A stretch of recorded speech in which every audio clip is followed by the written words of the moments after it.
hace las 2:30. Dígala. Alexa. Alexa, ligar nuestro oyente.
Capítulo 48, Pero mira, mañana. porque no sigue o 49, que é esse que a Vicky mostrou para a senhora. Sí, clase 4, ¿verdad? Sim. Clase 4, sensibilidad somática. 2, dolor, cefalea y sensibilidad térmica. Capítulo 49, página 15 para abajo. Clase 5, ¿saben cuál es, verdad? Sim. Aqui então, capítulo 55. Este de acá es el 4. Ya verás. Yo salí a almorzar, fue 12:40. Pedi 40.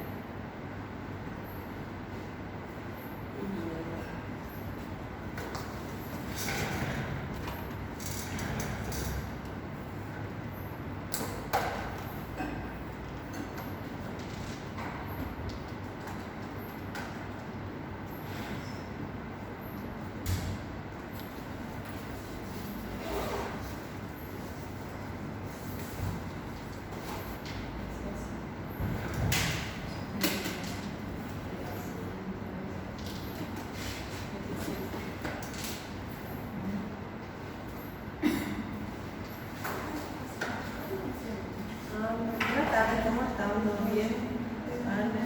Aline, Amanda, Julia, Paula, Andrica, Elizabeth, Bruna, Carmen, César, Cristian, Evangelina, Gabriele y Giovanni. Presente. Tasha, Luciana, Sim, ótimo. Luis Felipe, Presente. Monique, Presente. Nubia, Verónica, Víctor, Victoria, Presente. Victoria Cristina y Caro. Buenas tardes, ¿cómo están? ¿Todo bien? Graças a Deus.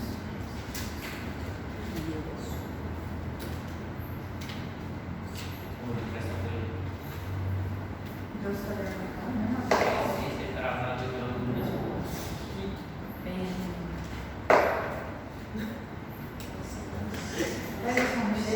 Ele nem quer pensar em vir para aula, nem na faculdade, sabe? Tipo, só de hobby. Bueno, buenas tardes, ¿cómo estamos? El día de hoy vamos a estar hablando de lo que sería las parasitosis intestinal, especialmente uno en específico, porque es uno de los más frecuentes en área de pediatría y punto de salud. Siempre nos llegan pacientes pediátricos con lo que sería la giardiasis, la parasitosis, cuadros de diarrea.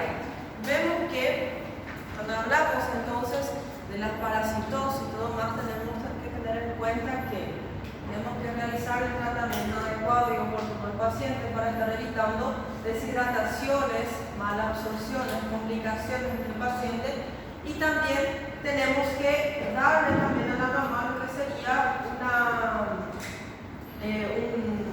como si fuera una conducta a seguir, porque muchas veces vamos a ver que los cuadros de parasitosis van a estar apareciendo especialmente cuando hay una mala higiene muchas veces. Entonces, no adelanta yo darle el medicamento al paciente, pero el paciente siempre se reinfecta porque toma agua contaminada de los ríos, no está lavando bien lo que serían las manos, está ahí chupando el dedo, roendo las uñas, no se lava completamente las manos. Entonces todo eso va a estar ayudando a que aparezca nuevamente la reinfección en mi paciente. Entonces, para evitar todo eso, no es solamente el tratamiento farmacológico, sino que tenemos que estar teniendo un tratamiento. Hola, ¿cómo están? ¿Todo bien? Parabéns, Carlos. Tudo de bom para você, muchas maravilla, éxitos. Y bueno, entonces, por eso tiene que realizarse lo que sería la parte de la higiene y también la parte del tratamiento. Tenemos que conocer algunos conceptos básicos de la parte del parasitismo, la parasitosis. Entonces, empezamos por el parasitismo. El parasitismo es cuando un microorganismo, un parásito, se asocia con nuestro organismo y ese microorganismo, ese parásito, se queda viviendo a expensas de nuestro organismo, a expensas del hospedador.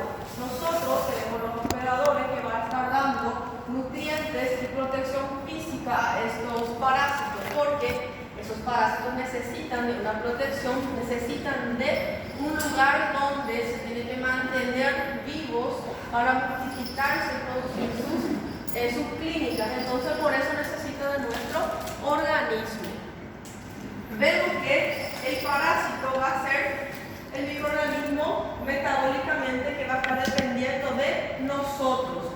Vemos que en algunos casos puede estar presente en el paciente de forma asintomática, pero puede estar produciendo daño cuando estos pacientes tienen números elevados de quistes dentro de su organismo, y especialmente cuando el paciente no cambia su conducta higiénica, no hace tratamiento, y especialmente los pacientes pediátricos y los pacientes inmunodeprimidos, veremos que la clínica es mucho más severa en estos casos. Y la parasitosis va a ser cuando aparece la clínica en mi organismo. Por ejemplo, el paciente tiene los quistes, empiezan estos parásitos a desarrollarse, a multiplicarse dentro de su organismo, hasta que empieza a aparecer las manifestaciones clínicas producidas por el parasitismo. Vemos que los parásitos se van a estar clasificando especialmente en dos grupos grandes, que van a ser los protozoarios y los helmintos. Y veremos que generalmente estos protozoarios, los helmintos, van a estar pasando a través de lo que sería la agua contaminada, por una higiene inadecuada también, y veremos que entre lo que sería el grupo de los platelmintos, los helmintos se clasifican en platelmintos, o que son conocidos también como gusanos aplanados. Esos gusanos aplanados vamos a ver especialmente en los pacientes que tienen tenia. Las tenias son prácticamente gusanos que son achatados, no son redondos, son achatados, y vamos a estar encontrando especialmente en la carne de vaca y en la carne de chancho, la carne de cerdo infectada. Vamos a tener lo que sería en la parte de las tenias, tenemos la tenia saginata,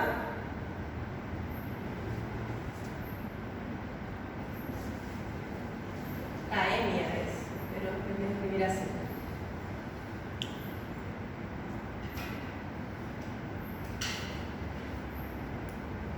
Veremos que estos parásitos van a estar afectando. La saginata encontraremos en las carnes de vaca, y la tenia sóleo encontraremos en la carne de cerdo. ¿Por qué es importante lo que sería estas tenias también, porque estas tenias de solium especialmente puede estar produciendo en mi paciente. Cuando el paciente come esas carnes contaminadas, puede estar produciendo lo que sería una multiplicación de los parásitos dentro de los músculos y también de la parte cerebral. Entonces, por eso el paciente va a estar desarrollando lo que sería la neurocisticercosis, que va a ser una afectación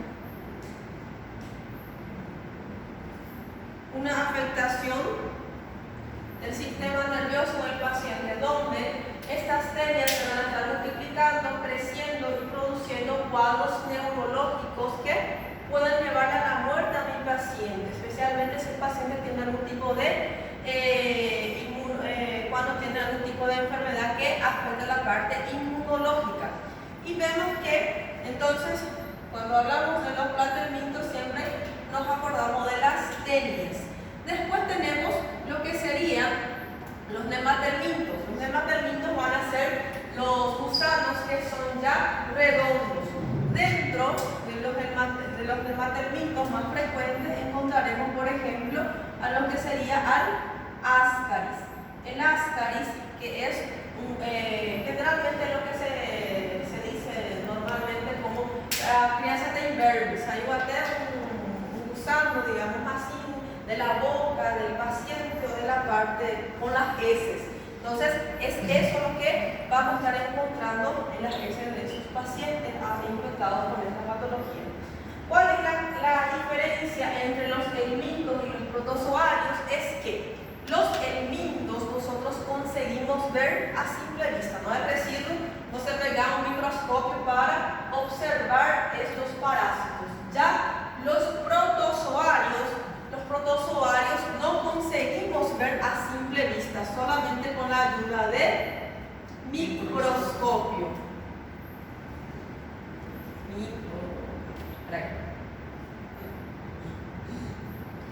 Mi chip está todavía. Parece que estoy lento para procesar después de la música.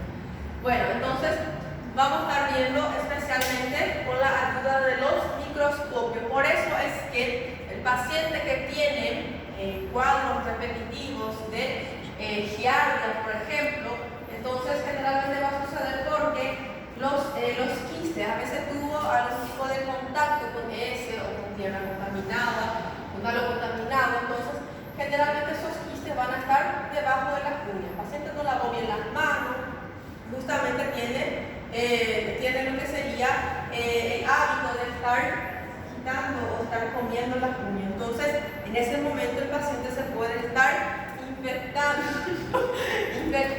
o reinfectando con esta patología. Entonces, dentro de los protozoarios encontraremos los más frecuentes que van a ser. Estos protozoarios van a ser unicelulares estrictos, van a tener tratamiento farmacológico, pero no todos ellos presentan tratamientos farmacológicos. Por eso es que a veces nosotros tratamos lo que es la clínica del paciente y realizamos lo que sería la conducta de higiene, evitar estar comiendo uñas, estar hirviendo lo que es el agua antes de estar consumiendo también, que son las medidas para estar disminuyendo los cuadros de parasitosis. Vemos que entre los protozoarios más frecuentes que tenemos encontraremos la toxoplasmosis, a la giardia, al trypanosoma, que vamos a estar hablando desde mañana, y también a la entamoeba histiolítica. Esta entamoeba histiolítica también va a estar produciendo un cuadro de diarrea en mi paciente. También después tenemos una clasificación que va a ser los coccidios que van a ser protozoarios redondeados, que van a tener una capa un poco más dura y todo más, que van a estar también produciendo cuadros de diarrea y todo más. La transmisión también es fecal-oral del paciente, y veremos que entre los coccidios más frecuentemente encontraremos lo que sería el virtusporidio, la ciclospora y la isospora. Esto sería los más frecuentes. Entonces, los osmosis que vimos el día de ayer, la giardia que vamos a estar viendo el día de hoy, el trypanosoma cruzi que vamos a estar viendo en la enfermedad de Chagas, y Cryptosporidium, Cyclospora e Isospora, que son de la misma familia y van a estar produciendo cuadros de diarrea en el paciente. Dentro de la parte de la giardia, como les dije, es el que vamos a estar viendo el día de hoy, vemos que esa giardia es un parásito, entonces unicelular, que va a estar produciendo cuadros de diarrea con más frecuencia. Puede ser que el paciente tenga más clínicas, pero frecuentemente lo esencial o lo que no falta en la clínica va a ser cuadros de diarrea. Esta giardia lamblia va a estar colonizando especialmente la parte del duodeno y la parte del yeyuno.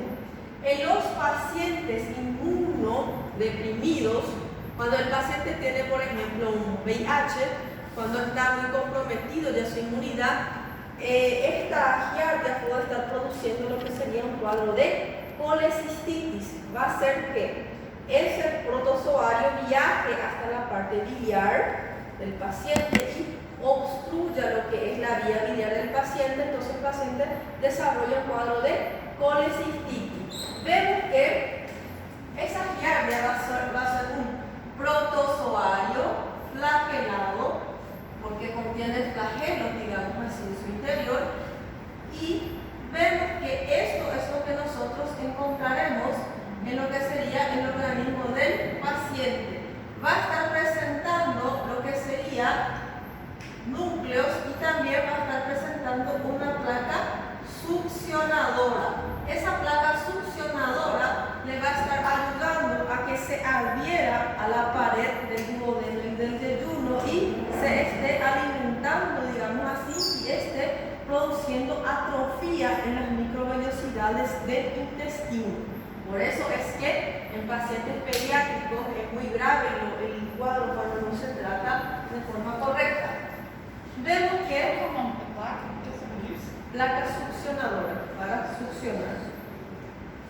Vemos que de todos los cuadros de diarrea que vemos en los pacientes, estaremos encontrando uno de los más frecuentes a nivel mundial, va a ser la giardiasis.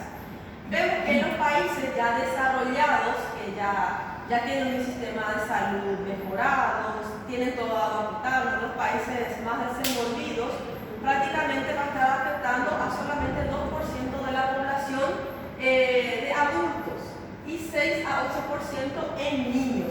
Ya en los países que están en vías de desarrollo, que todavía no tienen un sistema de salud modelo, digamos así, va a estar afectando 33% de lo que serían tanto los grupos de pacientes pediátricos.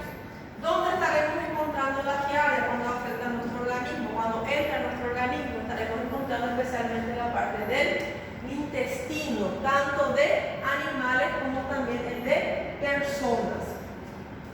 Algunos protozoarios van a estar teniendo lo que se conoce como el ciclo de Loss. ¿Qué sería ese ciclo de Loss? Cuando el parásito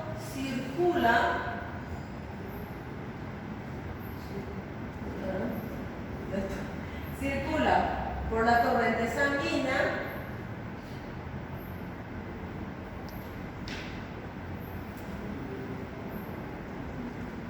y también por la parte pulmonar. Por eso es que alguna vez el paciente tiene parasitosis y la mamá te dice, tiene una tos también, una tos y parece que tiene agua en la garganta de la crianza, es porque el parásito, no la giardia, pero otros parásitos que tienen ese ciclo de Loss van a estar pasando por la parte de las vías aéreas del paciente. Entonces, si se encuentra en esa porción, produce una tos en la crianza, una tos seca y que le estorba a la criatura. Entonces, esto sería el ciclo de Loss. Ya la giardia no tiene ese ciclo porque la giardia solamente va a estar afectando la parte del tubo gastrointestinal del paciente, especialmente el duodeno, el yeyuno y en los pacientes con deficiencia de la inmunidad disminuida va a estar afectando también las vías biliares.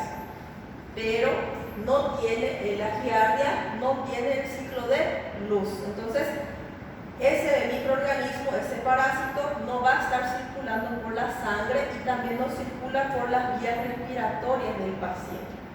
¿Cuál sería, doctor? Pueden Ok. ser tipo la ascaris y también me voy a acordar porque ahora estoy mezclando una ecología con esto. Y vemos que entonces es una de las causas más frecuentes de afectaciones o infecciones gastrointestinales.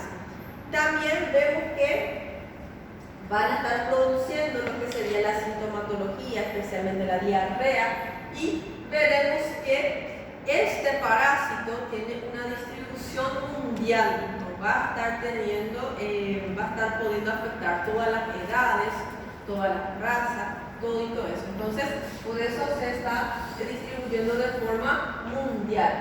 Puede estar también desarrollando lo que serían las diarreas disentiformes. ¿Qué serían las diarreas disentiformes? Diarrea con sangre. Por eso es cuando se dice disentería, quiere decir que el paciente tiene diarrea con sangre. Y vemos que este paciente puede presentar también un cuadro de duodenitis. ¿Qué sería la duodenitis? Inflamación del duodeno. Otra característica más es que puede estar produciendo una yeyunitis, que va a ser una infección del yeyuno. Puede, como les dije, colonizar lo que es la vesícula biliar, las vías biliares del paciente que tienen inmunidad disminuida, y con eso va a estar produciendo un cuadro de colecistitis en los pacientes. Dentro de la epidemiología, como les dije, es una enfermedad cosmopolita. ¿Qué quiere decir eso? Va a estar afectando todo, puede afectar todas las regiones, puede estar afectando a todas las edades, entonces no tiene un predominio en una persona, no tiene predominio más en el sexo femenino, ni en el masculino, ni nada. Pero se ven más casos de giardia en los pacientes pediátricos, porque generalmente un paciente pediátrico, a veces él tiene la mano sucia y si nadie le está mirando, coloca una boca, entonces si se infectó, si tiene los quistes, va a estar llevando a la boca. Entonces por eso se ve que con mayor frecuencia encontraremos en los pacientes pediátricos. Y vemos que puede aparecer de forma epidémica y también de forma endémica. En los casos de forma endémicas van a estar entonces afectando especialmente los pacientes pediátricos. Y vemos que esos pacientes pediátricos se pueden estar reinfectando, como les dije. Por eso es que cuando la mamá le lleva a su hijo a consulta, entonces lo ideal es no solamente darle su antiparasitario, sino que darle el antiparasitario y preguntar siempre a la mamá, por ejemplo, si el agua que tienen en casa es agua de la tornera, si es agua del río, porque si es agua del río, entonces si no ferve esa agua, entonces la aparición, la reinfección va a ser constante en ese paciente, porque generalmente los pacientes que usan agua del río para hidratarse, para tomar y todo más, entonces generalmente a veces hay personas que hacen, dejan sus heces y todo más cerca del río. Ven a Chuba, le va toda esa suciedad a la parte del río, ¿no? Contamina lo que es ese río, y si la persona que va a tomar esa agua del río no ferve esa agua, entonces se va a estar infectando. Entonces, por eso siempre decirle a la mamá de nuestra criatura, la mamá de nuestro paciente pediátrico, que lave bien las manos, que le corte las uñas al pacientito, que no deje un gallo de uña suya, que no deje que esté succionando mucho, o que no esté succionando la mano sucia, porque a veces cuando llega a consulta ya vemos, la mamá dice que está con diarrea, cuando miramos la crianza tiene un pedazo de pan, un pedazo de mandioca, que se cayó muchas veces, a veces la mano está todo sucio, y con así mismo, con ese jugoso color, colocan otra vez la boca. Entonces todo eso es prácticamente una vía muy frecuente de estas infecciones. Vemos que puede también aparecer de forma epidémica, especialmente en los pacientes que no tenían el cuadro, pero viajaron a una población, a una localidad que hay mucho surto. Entonces, ahí es donde el paciente desarrolla lo que se conoce como diarrea del viajero. Foi com uma viagem que começou a falar, não, certo que frango, tal coisa, pero a veces es por el agua que consumió o por el alimento también, que muchas veces estaba contaminado, que ingirió en ese lugar. Entonces, por eso el paciente desarrolla un cuadro de diarrea del viajero. Justamente, la vez pasada tuve una paciente me dijo, no, me fui de viaje, ¿qué tal te fue? No me gustó, ¿por qué? Porque tuve diarrea del viajero, no puse nada de mi viaje, va a ser pésimo luego, ¿verdad? Y vemos que entonces 2 a 3% de todas las causas de diarrea de viajero va a ser causado por la giardia, la giardiasis. Y vemos también que la ingestión de esos quistes, los quistes van a ser, como les dije, como si fueran los huevos de esos parásitos, y cuando nosotros ingerimos lo que serían esos quistes, vamos a estar ingiriendo lo que podemos estar desarrollando lo que es el cuadro. Vamos a ver que, mejor dicho, que este parásito va a tener dos formas: el trofozoito y el quiste.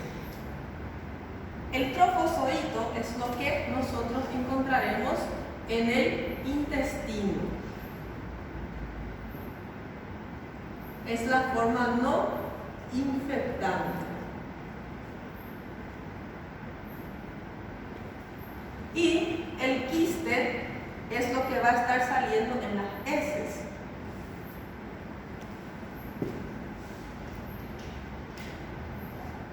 Es la forma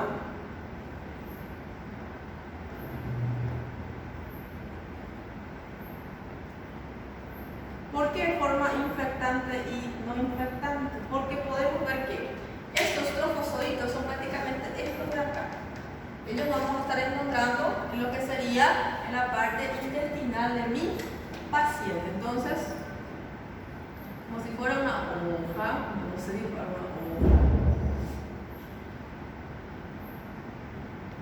Entonces,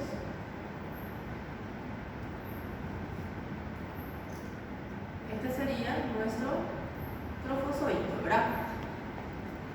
Encontraremos en el intestino y es no infectante porque generalmente cuando salen a la parte externa, ellos no consiguen sobrevivir mucho tiempo porque son débiles, son frágiles, no son tan resistentes como los quistes.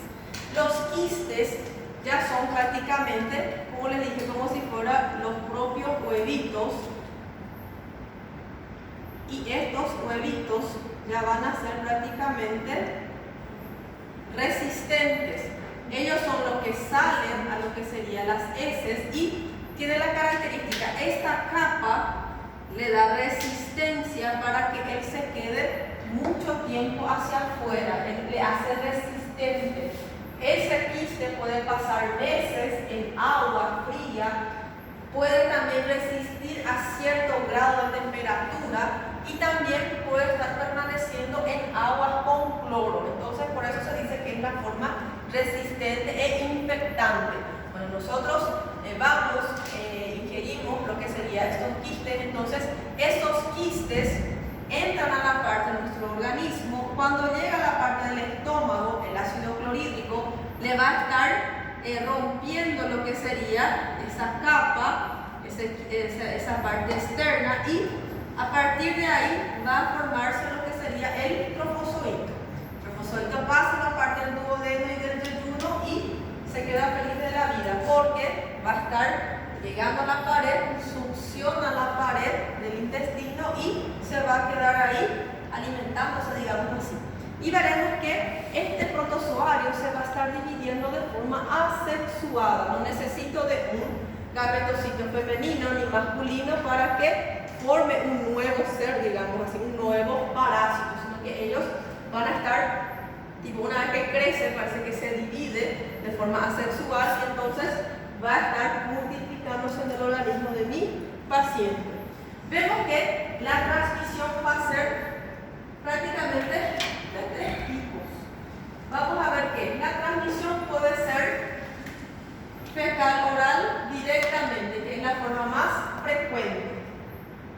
Y vemos que esto va a suceder cuando tenemos contacto con personas o animales infectantes. Por eso es muy importante que cuando salimos del baño siempre tenemos que lavar bien las manos, porque a veces nosotros lavamos bien, pero la otra persona que pasa la mano no lavó. Entonces ahí va a estar pasando lo que es los quistes de esta enfermedad.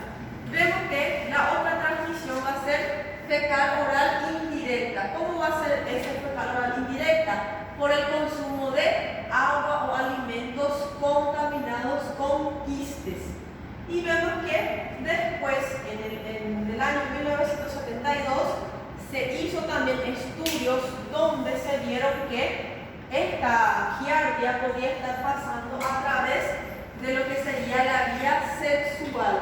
Entonces se fue estudiando y se encontró que se podía pasar por vía sexual, pero es menos frecuente. Es más frecuente la vía fecal oral directa, después le sigue la indirecta y en pocos casos va a suceder lo que sería por la vía sexual. Entonces, ¿quiénes van a ser los reservorios para lo que sería este protozoario? Van a ser fundamentalmente el paciente enfermo que tiene la clínica y los pacientes asintomáticos, porque como les dije, algunas de las veces el cuadro es asintomático. Justamente el paciente ingirió, fue poco quiste, después el organismo excretó todo y el paciente se queda limpio, digamos, otra vez, no se volvió a reinfectar. Y en los casos de los pacientes enfermos que desarrollan lo que es la enfermedad, vemos que en la parte de lo que sería la giardia es un caso frecuente de afectaciones intestinales y vemos también que puede estar afectando los animales domésticos, gatos, perritos, pájaros, caballos, cabras, ovejas. Todos ellos pueden estar afectados porque todos ellos van a estar teniendo la parte intestinal. Si se infectan, entonces pueden estar pasando la enfermedad. Y vemos que los mamíferos salvajes y también las aves pueden ser los portadores, digamos así, de esta enfermedad. Acá, mi dibujo igualito, ¿verdad? No hay cómo ver. Solo que yo no preciso de diseño para ustedes en la prueba, porque ahí veo que tenemos entonces dos formas, digamos así, de lo que sería la giardia. Tenemos el trofozoito, que va a estar, que es la forma no infectante, que va a estar especialmente, va a tener lo que serían los discos succionadores que van a estar sirviendo para adherirse a la pared del intestino y estar alimentándose en esa zona. Van a estar produciendo también atrofia de las microvellosidades. Por eso es que el paciente va a estar presentando un cuadro de no va a conseguir absorber lactosa, no consigue estar absorbiendo también vitamina B12. Por eso el paciente, cuando tiene un cuadro de giardia de tipo crónica, empieza a desarrollar anemia. Y vemos que este sería la forma infectante. Va a tener lo que sería su pared, su quiste, su envoltura. Eso le va a estar protegiendo del medio ambiente y eso le va a estar dando resistencia para poder permanecer fuera del organismo, en agua fría. Cuando el agua tipo calentando y demás, él puede también estar presente, no se muere fácilmente. Acá vemos una giardia un poco triste. Y como les dije, bueno, cuando nosotros consumimos agua, alimentos contaminados, entonces si tienen los quistes, estos quistes van a estar entrando a través de la parte cuando comemos y todo eso. Entonces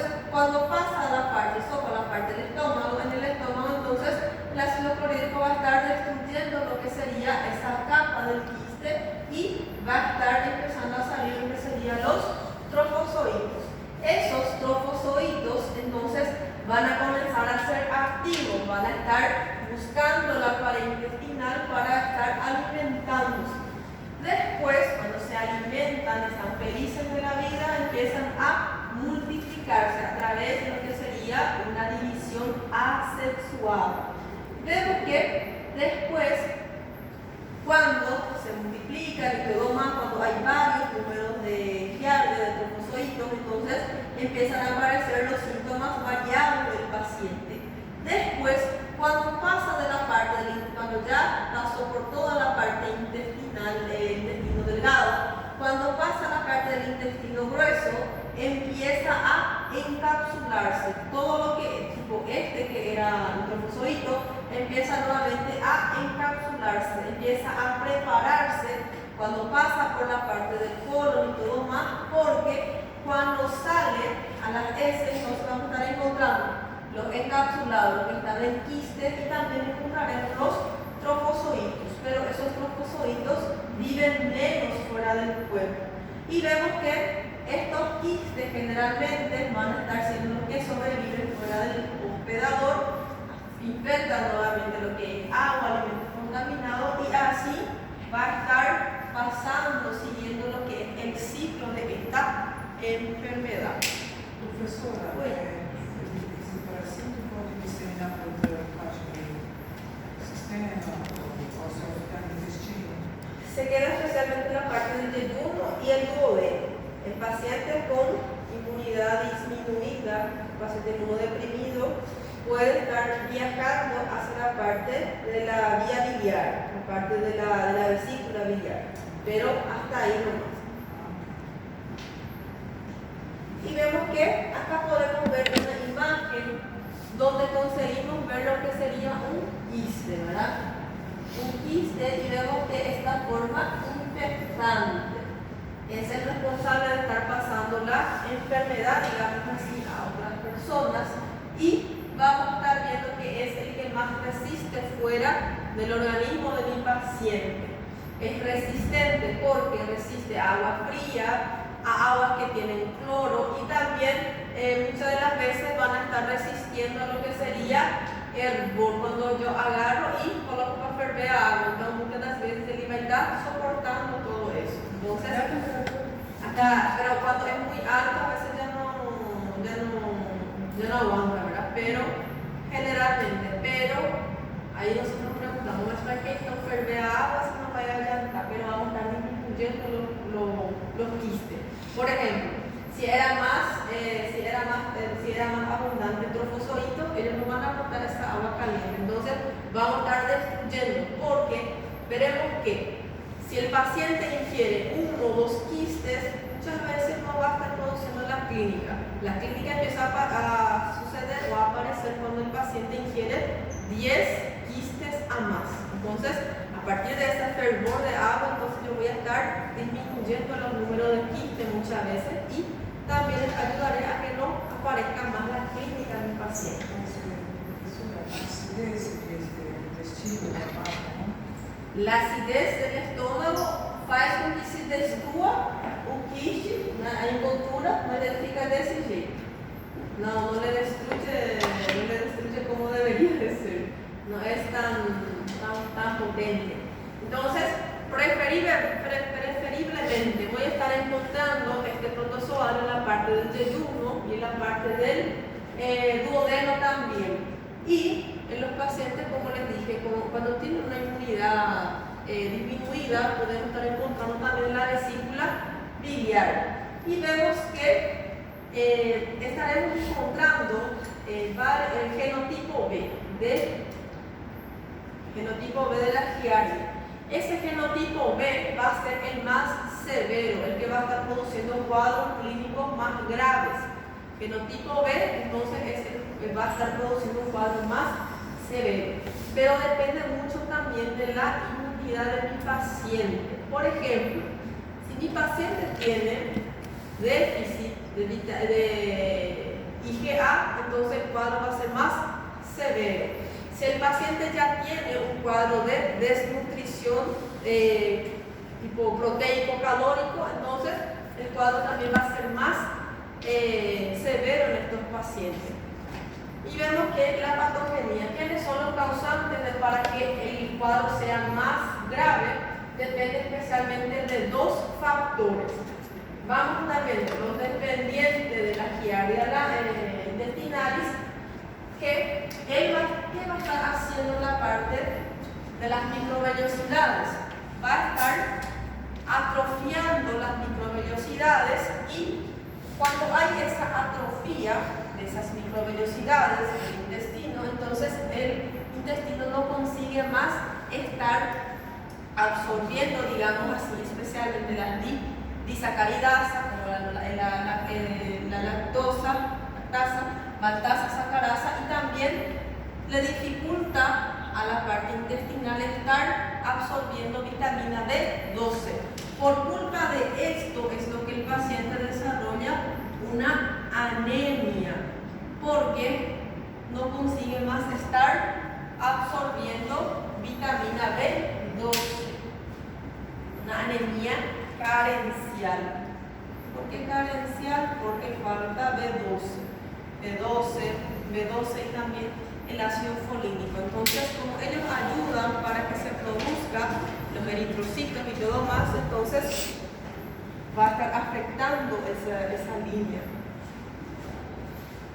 Después veremos que esta giardia, especialmente el genotipo B, va a estar causando o va a estar teniendo una mayor virulencia, y va a estar teniendo lo que sería algunas enzimas que van a estar afectando lo que es la buena absorción de la parte gastrointestinal, y también afecta a lo que sería la parte del IgA. Por eso les digo, si el paciente tiene déficit de IgA, el cuadro va a ser mucho más severo del paciente, porque ese IgA sirve como si fuera una protección, digamos, o este IgA es una inmunoglobulina que va a estar ayudando a que el cuadro no sea muy complicado en el paciente, para que el cuadro se mantenga, digamos así, y no sea muy severo. 10 minutitos. Sí. Sí, apenas solo Cristian. Sí.